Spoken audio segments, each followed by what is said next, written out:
Hey guys, Sports Checkdown back with another video, and today I'll be covering the recent trade of Matthew Stafford and Jared Goff. So basically, if you guys haven't heard, the Los Angeles Rams have traded Jared Goff, two first-round picks, and a third-round pick for Matthew Stafford. And so that sends Jared Goff to Detroit and Matthew Stafford to Los Angeles. And so I've seen people say the Los Angeles Rams have absolutely lost this trade, which I don't think so because I believe now they're a real Super Bowl contender.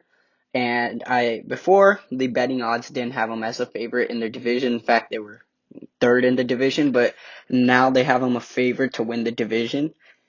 And this makes a huge difference because I think Matthew Stafford is one of the best quarterbacks in the game right now. It's just that he was on Detroit. He didn't have much help besides Megatron, and Megatron retired early. And besides that, he didn't have a defense or anything, so he really didn't have a squad. I don't know why people are bashing him for that, for losing so many games. Detroit has been known to suck the careers out of their best players, so I really think this trade went well, but I don't think they uh the Rams shouldn't have traded as much because if you look at it, two first round picks for Matthew Stafford and a third. I thought he would have been traded for a first and third or something like that. I didn't think he was going to be traded for this much, and so I think it was a bit of an overtrade. So I would give the Los Angeles Rams a B in this grade because I think they could have paid less and gotten him for Matthew Stafford. But nonetheless, they got a quarterback they can at least have for 4 to 5 years. Because Matthew Stafford's going to be 33 when he plays for the Rams, and that's not even too old for quarterbacks these days. Still got a great arm. And on the Detroit side, I would give the Detroit Lions an A plus because they had to move on from Matthew Stafford, and I didn't think they were going to get much besides like maybe one first round pick and a third.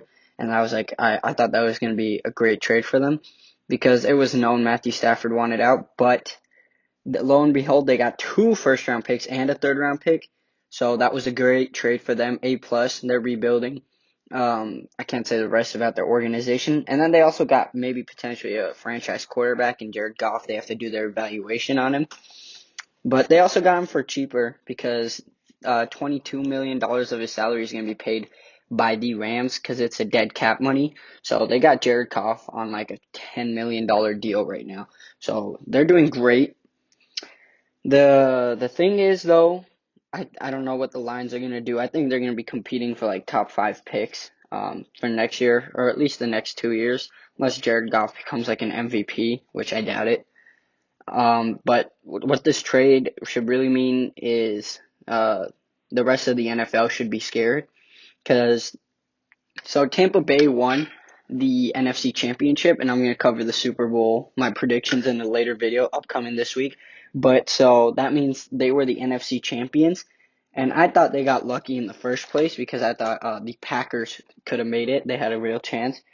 Um, so now everyone is thinking the Packers were going to make the playoffs, or not the playoffs, I mean the Super Bowl, but the Bucks made it, and now people are thinking, oh, maybe the Bucks will probably make it next year, but now the Rams are the scariest team in the NFC because they were already this good. They didn't almost beat the Packers, but they hung with them. Don't be fooled by the score. The score was closer in the third, and they just pulled away near the fourth quarter.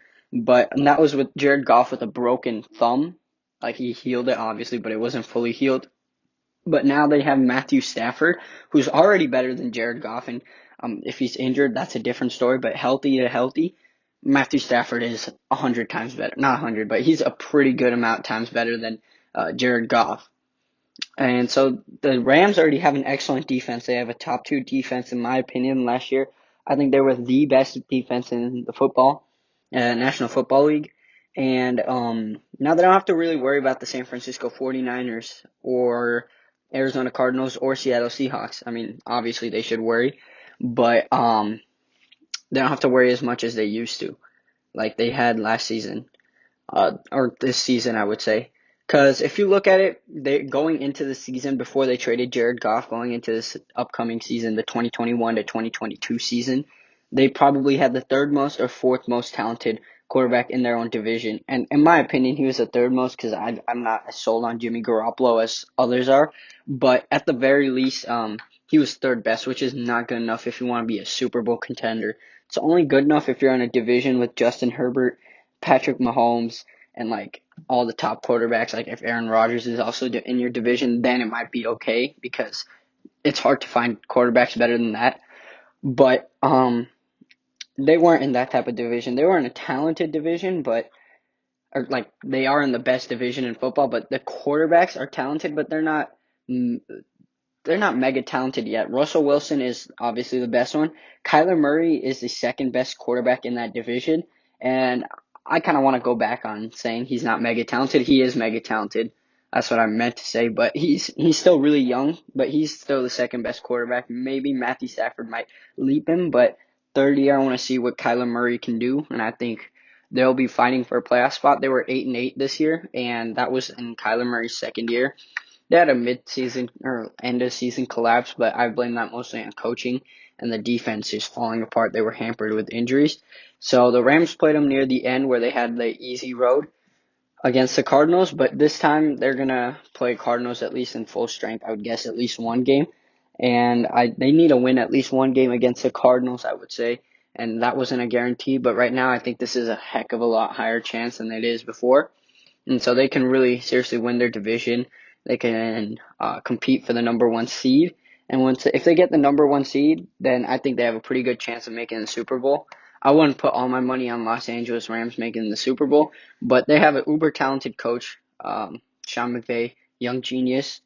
But then they also have the best defense in the National Football League, along with the best defensive player considered by many, Aaron Donald. They also have Jalen Ramsey on that side. And then they have a few wide receiving options in Robert Woods and Cooper Kupp.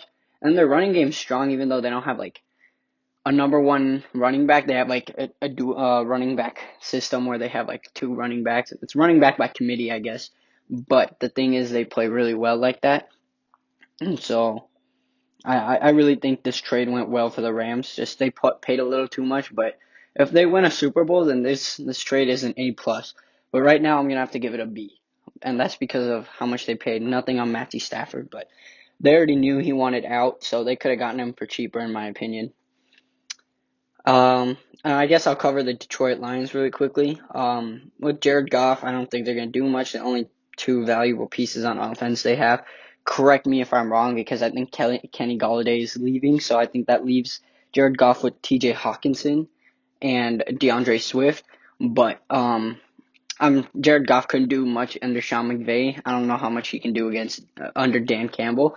And their defense still isn't good. They had Matt Patricia, a defensive coach who had like the 27th ranked defense. So I think that's going to be a problem. But we'll see what the Detroit Lions can do. But they're definitely not. If there are any Detroit Lions fans watching, I definitely wouldn't put any stock into this team to make the playoffs or anything near that. But I could be wrong, but I doubt I will be. But that's my coverage on this trade. For the Lions, I give it an A+. For the Rams, I give it a B. But remember, the grades can change depending on the outcome of what happens in this season or the next few seasons. But that's about it. Thanks for watching, guys. And don't forget to like and subscribe. It helps out a ton. And hope y'all have a great day.